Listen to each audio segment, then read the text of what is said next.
ಸಾಕು ಇವತ್ತಿಗಿಷ್ಟೇ, ತುಂಬಾ ಆಯ್ತು. ಮಾಲ್ತೇಶ್, ನೀವು ಫುಡ್ ಆರ್ಡರ್ ಮಾಡ್ತೀವಿ ಅಂತ ಹೇಳಿದ್ರಲ್ವಾ? ಹಾ, ನಾನು ಫುಡ್ ಆರ್ಡರ್ ಮಾಡಿದೆ ಅಲ್ವಾ?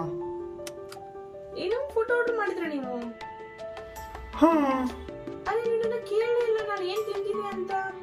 ಇದ್ರಲ್ಲಿ ಕೇಳೋದೇನಿದೆ? ನಾವೇನ್ ತಿಂತೀವಿ ಅದನ್ನ ನೀನು ತಿಂತೀಯ ಅಲ್ವಾ?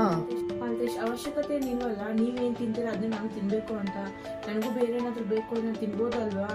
ಅದೇ ನಾನು ಆ ರೀತಿಯೆಲ್ಲ ಯೋಚನೆ ಮಾಡಲಿಲ್ಲ, ಯಾಕಂದ್ರೆ ಯಾವಾಗ್ಲೂ ನಾವೇನು ಆರ್ಡರ್ ಮಾಡ್ತಿದ್ವಿ ಅದನ್ನೇ ಅಮ್ಮನ ತಿಂತಿದ್ರು, ಅದಕ್ಕೆ ನಾನು ಅದಕ್ಕೋಸ್ಕರ ನಾನು ಅದನ್ನೇ ತಿಂತೀನಿ ಅಂತ ನೀವು ಅನ್ಕೊಂಡ್ರಾ? ಹೌದು. ಮಾಲ್ತೇಶ್, ನಂಗೆ ಗೊತ್ತಿಲ್ಲ ನಮ್ಮಮ್ಮ ಯಾವ ರೀತಿ ಯೋಚನೆ ಮಾಡ್ತಿದ್ರು ಅಂತ. ಬಟ್ ನಾವು ಇವಾಗಿನ ಕಾಲ ಹುಡುಗಿರು ಆ ರೀತಿ ಯೋಚನೆ ಮಾಡಲ್ಲ. ನಾವು ಮನೆಯವರ ಜೊತೆಲಿ ನಮ್ಮನ್ನ ನಾವು ನೋಡ್ಕೋಬೇಕು ಅನ್ನೋದು ನಮಗೆ ಗೊತ್ತಿರುತ್ತೆ ಅಲ್ವಾ? ಮನೆಯವರು ನಮ್ಮನ್ನ ನೋಡ್ಕೋತಾರೆ, ಇಲ್ಲ ಅಂತಾರೆ, ಅದಷ್ಟೇ. ಆದ್ರೂ ನಾವು ನಮ್ಮನ್ನ ನಾವು ನೋಡ್ಕೋತೀವಿ ಅಲ್ವಾ ಯಾವಾಗಾದ್ರೂ. ನನಗೆ ಗೊತ್ತಿರಬೇಕು ನಿಮ್ಗೇನು ಇಷ್ಟ, ನಿಮ್ಮ ಮನೆಯವ್ರಿಗೇನು ಇಷ್ಟ, ಏನು ಇಷ್ಟ ಇಲ್ಲ ಅನ್ನೋದು.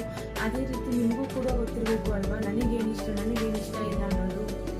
ಇದು ನಾರ್ಮಲ್ ಥಿಂಗ್ ಅಲ್ವಾ? ಹಾ ಲಕ್ಷ್ಮಿ, ನೀನು ಹೇಳೋದು ನಿಜ. ಗೊತ್ತಾಯ್ತಲ್ವಾ ನಿಮ್ಗೆ? ಅದು ಸಾಕು ಅಷ್ಟೇ. ಇವಾಗ ಬೇಗ ನನಗೆ ಬಟರ್ ನಾನ್ ಮತ್ತು ಪನ್ನೀರ್ ಆರ್ಡರ್ ಮಾಡಿ, ಸರಿನಾ? ಯಾವಾಗಲೂ ಯಾಕೆ ಮನೆ ಸೊಸೆನೇ ಅಡ್ಜಸ್ಟ್ ಆಗಬೇಕು? ಮನೆ ಸೊಸೆ ಖುಷಿಯಾಗಿದ್ರೆ ತಾನೇ ಮನೆ ಕೂಡ ಚೆನ್ನಾಗಿರುತ್ತೆ. ಅದನ್ನು ಅರ್ಥ ಮಾಡ್ಕೊಂಡು ನಡೆದ್ರೆ ಜೀವನ ತುಂಬ ಅಂದರೆ ತುಂಬ ಚೆನ್ನಾಗಿರುತ್ತೆ. ಅದಕ್ಕೆ ಎಲ್ಲರೂ ಸಪೋರ್ಟ್ ಮಾಡಿ ಮನೆ ಸೊಸೆಗೆ, ಸರಿ?